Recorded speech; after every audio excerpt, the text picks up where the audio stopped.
it's another case for that most famous of all manhunters, the detective whose ability at solving crime is unequaled in the history of detective fiction, Nick Carter, Master Detective. Tonight's curious adventure, The Flying Duck Murders, or Nick Carter and the Gold Thieves.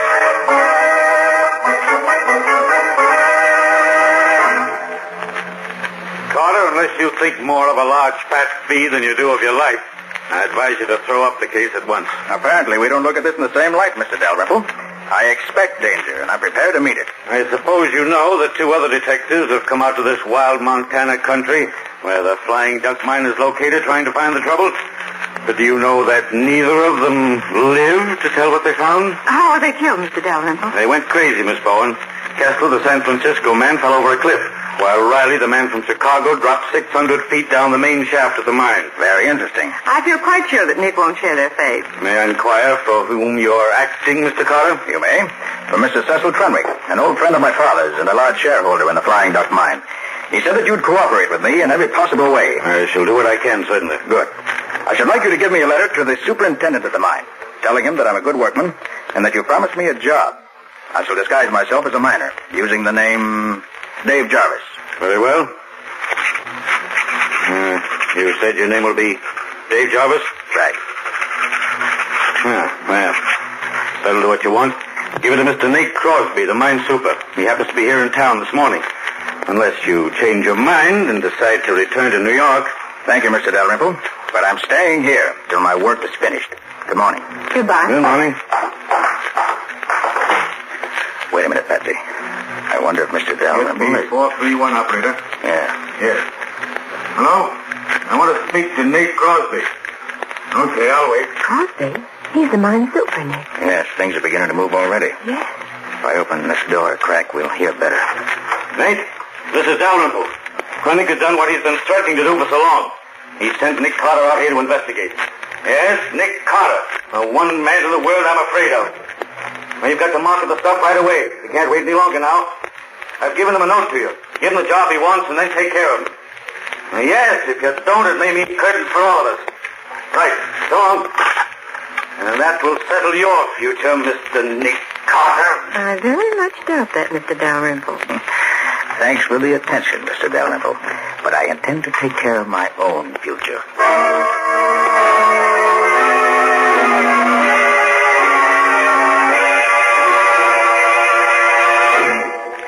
So, Mr. Dalrymple is in on the deal. He certainly is, Gubby, up to his neck. Well, at least we start off with one good hot prospect. What do we do now? Get into your miner's outfit. Then take this note down to this address and give it to Nate Crosby, the mine super. Now remember, your name's Dave Jarvis, and Crosby's to give you a job in the mill. Okay, Nick. Then what? Well, first and foremost, keep your eyes open. Crosby will believe you're Nick Carter, so watch out for him. He'll try to put you out of the way. And don't forget, Scubby, the detectives from Chicago and Frisco both came to grief. Well, it's going to be different with the guy from New York. Now, Patsy, you wait here at the hotel where we can get in touch with you if we need you. Sure, Nick. All right, get going, Scubby. I'm going out to the mine right away. You wait, though, and ride out with Crosby. And watch out for him. Right, Nick. I'll keep one eye on him and one on the mine.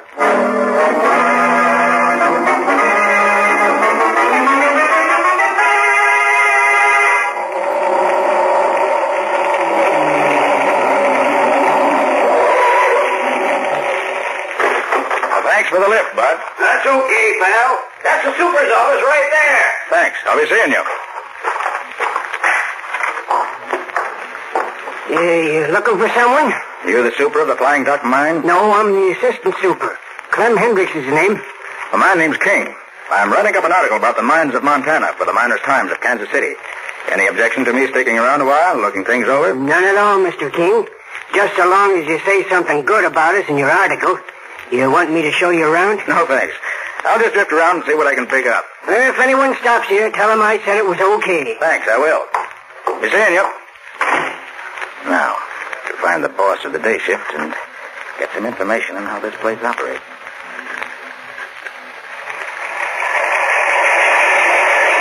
These are the mill stamping machines, Mr. King. They crush the ore very fine, and it is sent loose through the battery boxes and carried over to plates. I see. The plates are coated with quicksilver or mercury, and the quicksilver picks up most of the gold and from the crushed ore.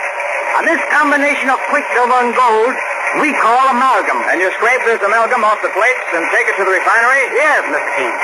The refinery separates the gold from the quicksilver and casts it into bars. Very interesting. Well, thanks very much. I'll roam along and look the rest of the place over. See you later. That's where you belong, you old hag.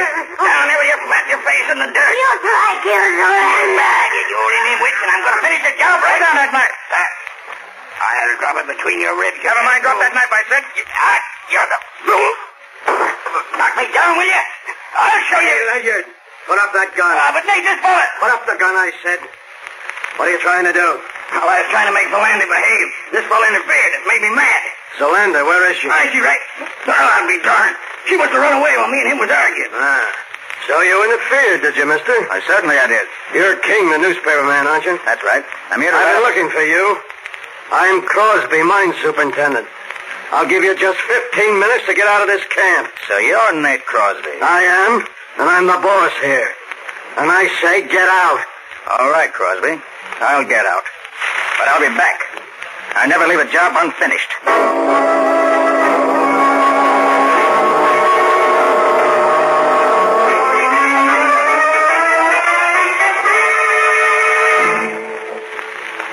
All right, pick them up. You can carry them. I know they're heavy, but they have to have a solid lead lining so we can ship bodies in them. Put them in the old powder house and shut the door when you're through. Okay, boss. Come on, fellas. All right, get it up there. That does it. Now we're going to have to move some of these empty powder kegs to make room for all three caskets. Jarvis, you stay here and pile them up out of the way. Rest of you get the other caskets. Okay, boss. All right, hop to it. Hey, Scubby. Scubby, is that you, Nick? Where are you? Behind these kegs. Start piling them up. We can talk while you work. Oh, sure, Nick. What happened, Nick? Why are you hiding in here? Crosby ordered me to get out of camp immediately, but the assistant super suggested I hide here until he gets me a ride back to town. He doesn't like Crosby any better than I do. What's with you? Well, I got a job as crusherman on the night shift at the mill. Hey, what are these boxes you're bringing in here? Caskets. Crosby told the teamster the bodies of the two detectives who got killed were to be taken up and shipped to their friends. Right. Here come the men with another box. Get it in there. That's all right, fellas. Take it easy. Yeah.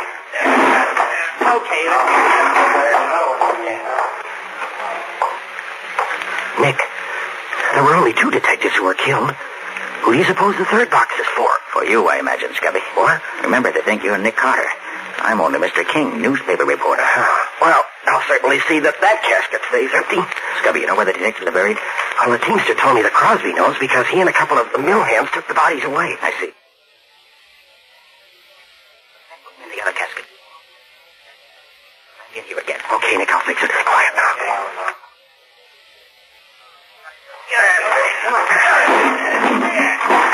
All right, that'll do it, I think. Okay.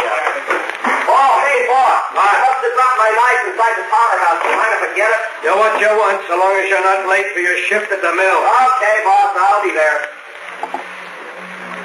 All clear, Nick. They've gone. Now, what's your idea? First, shut the door, Scubby. Oh, sure, Nick. Now, Scubby, I want to see what's in these caskets. Here, I've got a screwdriver in my knife. Oh, so have I. Look, I'll help you. Good. Well, I'm glad they only used 4 screws to fasten these covers down. Makes it simpler. But why do you want to see what's inside, Nick? Got a hunch, that's all. Yeah. There, it's got it. You all ready? Yeah. All right, let's get her up. Give me a hand. Yeah. Right. There. Uh-huh. My hunch is right, Scubby. The caskets are not lead-lined. The extra weight is due to this scrap iron in the bottom. Like Crosby said, they had to have lead lining so they could be shipped with the bodies in them. These caskets figure in this game more than just as caskets, Scubby. Well, Crosby told the teamster to have a fresh team hitched to the large wagon for him at midnight tonight. I thought so. Scubby, he's going to take these caskets somewhere tonight, and I want to know where. Yeah, but how are you going to find out? I'm going with him. Hidden in this casket. I'll get in it and you put the lid back on. Oh, but Nick, you'll smother in there with the lid down. Scubby, you can put 4 small pieces of wood under the coffin lid before you screw it down. Oh, but Nick, I wish you would. Now, hurry up. All right. Pretty good fit. All right. Now, hurry up. Okay, Nick. Keep your head down while I put the lid on. Okay. There we are. Have you learned anything yet, Scubby?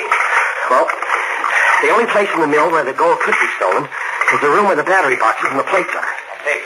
Well, have you found out how they did it? No, not yet. I hope to learn tonight when I'm on duty in the mill. Good, Captain. You take care of that end, and I'll watch this end. Yeah. Well, here's good luck to us both. I suspect we both may need it.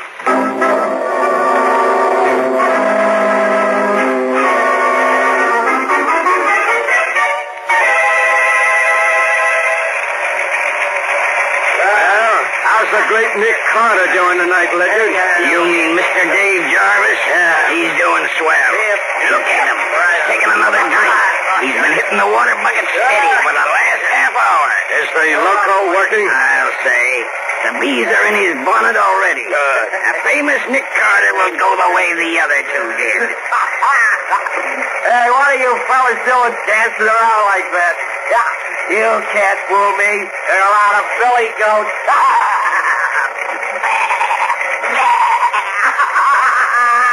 Oh, I'm thirsty. I gotta get me a drink. Keep your eye on him. If he starts fighting, lay him out with a crowbar. Don't take any chances. Okay. Say what I like, like that.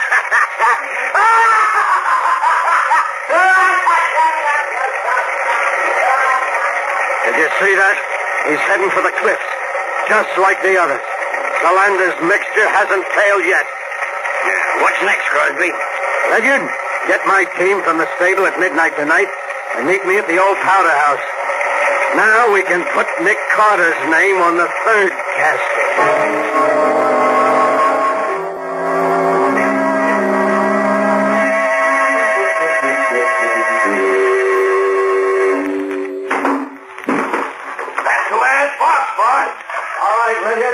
You sit on the top box. I know that voice. That's Crosby. I'd like to see his face if he knew I was in this casket. What did you take such wild broncos for, Super? They're the only fresh team in the stable. We got a hard run tonight over rough country, where no truck could possibly go. All right, Sam. Let them go and then climb up here with me. Here they go. Watch them. Okay.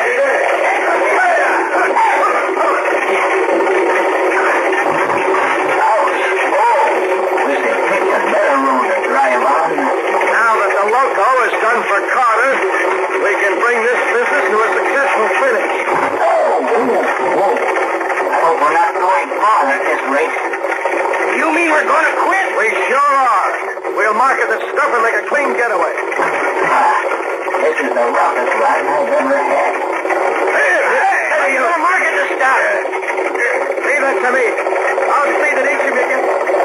Stop them, boys! Stop them! Hold them in! They're running away. One of the reins is broken. Wait. I didn't count on this. We're going to smash!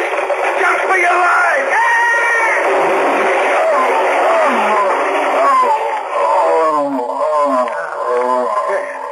We got off just in time, boss. Yeah. Hey, look at that casket, Crosby. The one with the lid torn off. Huh? Oh, that's the infernal reporter I ordered to get out of camp this afternoon. What was he doing in that casket? Never mind that now. Get him while he's only half conscious. Come on, Sam. Now you... Good work, boys. That fixes Mr. Reporter. Tie his hands and feet with that rope. Okay, boss. He won't fight no more for a while now. Hey, look, Super. Here's a pair of handcuffs in his pocket and a couple of guns. Hey, what kind of reporter are you? Going around with handcuffs and guns in your pocket. You have to draw your own conclusions, Crosby. I've drawn them already. You're here to help Nick Carter. But by this time, Carter's where neither you nor anyone else is going to help him. He's loco. Plumb loco. You never can be sure about Carter, Crosby. I can this time, and I can be sure of you, too. All right, put him back in the casket, boys. Put the cover on. Nail it down if you can't find the screws. Here's some nails. Come on, you. In you go. I got out the last time I was in here, Crosby. But you won't get out this time. Get the lid on, boys. That does it.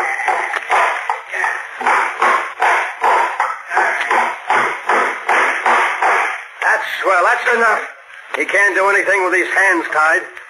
Ledyard, you and Sam get the shovels that were in the wagon and dig a nice, deep hole. We'll bury our reporter friend with our blessing.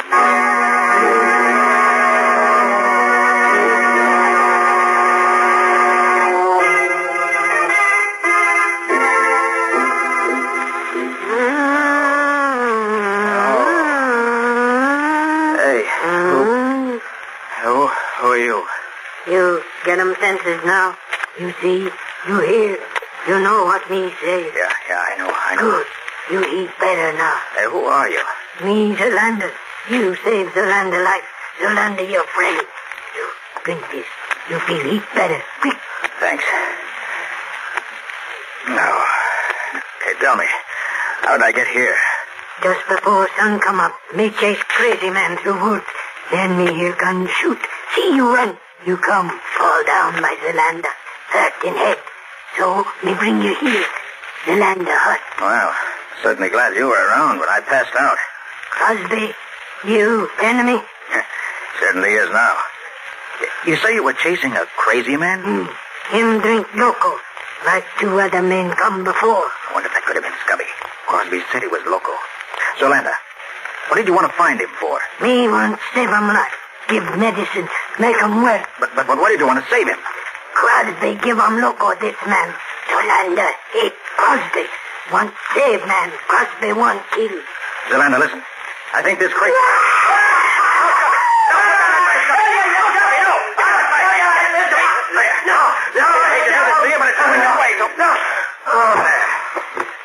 Quick, Zolander. Get me some rope. I'll tie his hands and feet while he's unconscious. Poor Scubby. Looks as if he'd been through the war. The rope, you tie. Thanks. Now. Me get medicine. Make him all better from loco. That's Scubby. That should hold you now. Here, medicine. Make him well. Give him drink. Thanks. All right, Scubby, old boy. Come on, drink it. Come on, drink it. Come on. Devils and blood. Come on now. Come on. There you are. There. Come on, that's... There, now. Keep it up. Now, him sleep little while. Be all right when him wake up. That poor guy. Well, I'll untie your arms anyway. Take this coat off you, and you'll be more comfortable. Hey, what's this? A long coil of wire with a lot of metal discs attached to it. That's the answer. Of course. The mystery of the Flying Duck Mine is a mystery no longer.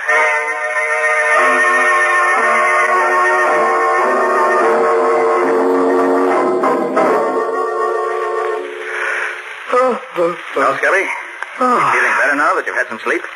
Yeah, I feel pretty good. Why? You don't remember what happened to you yesterday morning? Well, the last thing I recall is going to the water bucket and taking a long drink. Seemed as if the more I drank, the more I wanted. Well, that water bucket was loaded with loco weed juice. What? Surprised you didn't notice it. Well, I'm surprised at myself now. But both the amalgamators, even Crosby himself, kept drinking. Or pretending to from that same bucket. Well, they certainly had me fooled. Hey, look, Scubby. Do you remember seeing these discs strung on this coil of wire? Well, yeah. Yeah, I recall seeing one of the amalgamators have it last night. Why, did I bring it here? You did.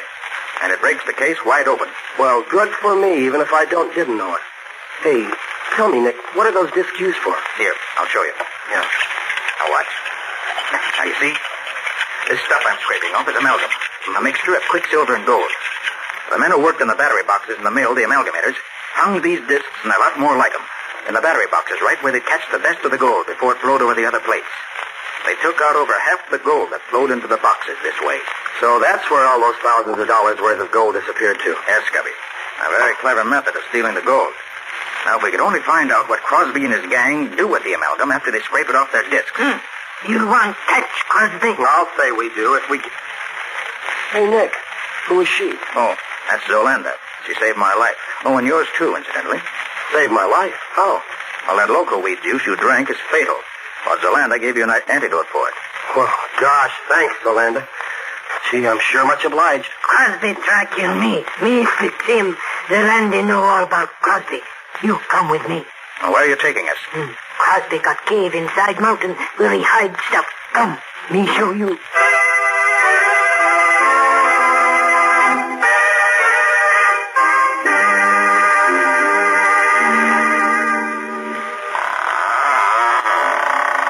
So this is where Crosby hides out, huh?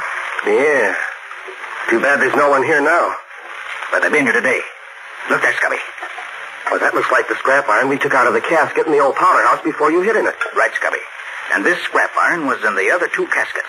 So they brought them up here. I wonder why. There's the answer. Over there in that corner.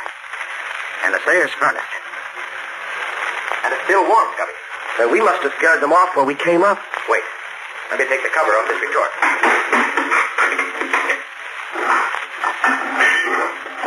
There. Nick, is that gold in there? That's just what it is.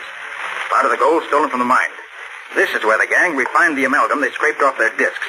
It's much easier to handle gold this way because it weighs so much less.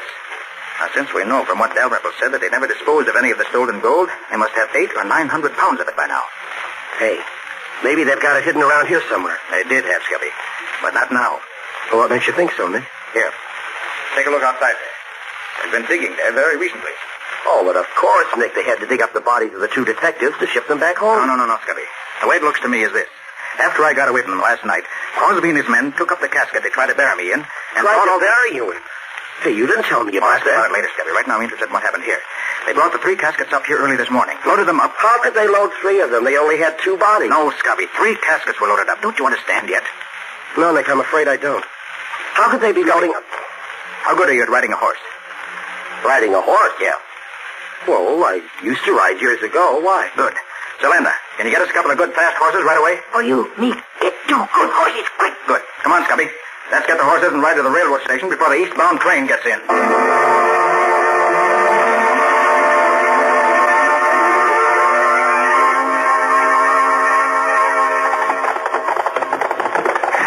But, Nick, what's all the hurry? Well, unless I'm wrong, Scubby, these 3 caskets are going east on the next train.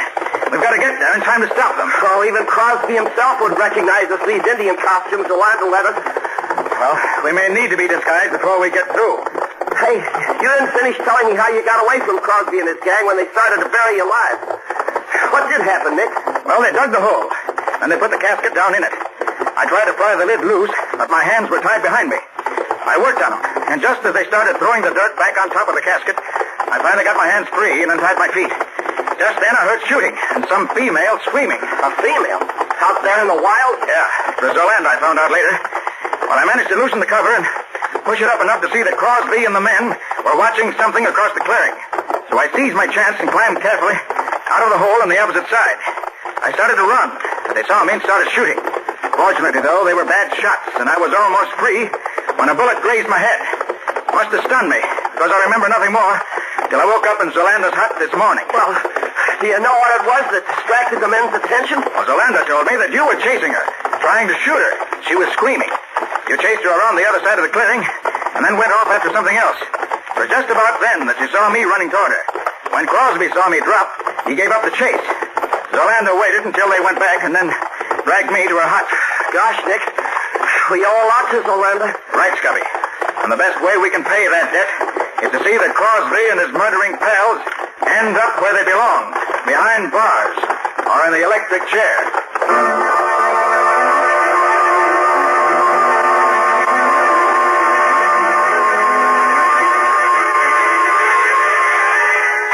You understand, Patsy? Of course, Nick. You want the police chief to meet you at the station in 10 minutes, and you want Mr. Dalrymple and the president and treasurer of the mine to meet you in the chief's office in an hour. That's right. I'll be sure you get them all. Don't worry, I'll take care of it.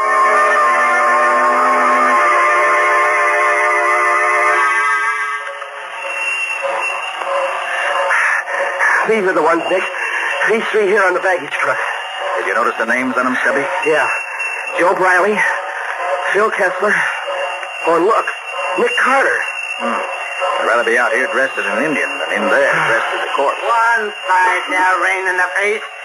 We got to get these caskets into the baggage car. Just a minute. You see this badge?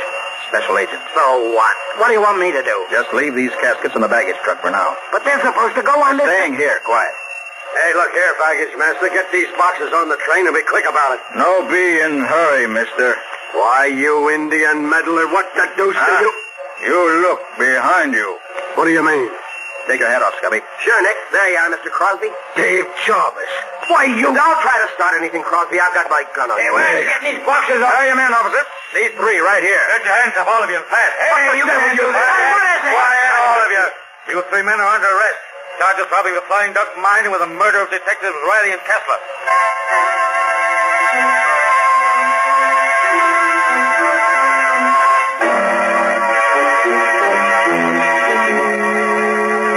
They're all here, Nick. Thanks, Patsy. Now, Mr. Dalrymple, I asked you and the officials of the Flying Duck Mine to meet me here in the office of the Chief of Police because I want to show you what's in the casket that Crosby was taking back east with him. Now, the first casket is supposed to contain the body of Phil Kessler. All right, Scubby, open it. Sure, Nick. Gold bullion. Yes, Chief. In these 3 caskets, you'll find the entire amount of gold stolen from the mine. Stolen by Dalrymple, the mine manager, Crosby, the mine super, and 4 of the workmen who worked in the amalgam room of the mill. They stole the amalgam, refined it in their own furnace, and buried it in 2 holes in the ground, which were supposed to be the graves of the 2 dead detectives. Mr. Carter, that much gold would make the caskets pretty heavy. Wouldn't that extra weight be noticed? No, Chief. Because when you ship a body by train, the casket has to be lead-lined and hermetically sealed. That means it weighs much more than the usual casket. Crosby, Ledyard, and Perkins were each going to take one of the caskets east with them as a personal baggage, which would prevent anybody from examining them too closely. One of the cleverest schemes I've seen in a long time. But it wasn't clever enough, not with Nick on the job. You have to get up early in the morning to beat Nick.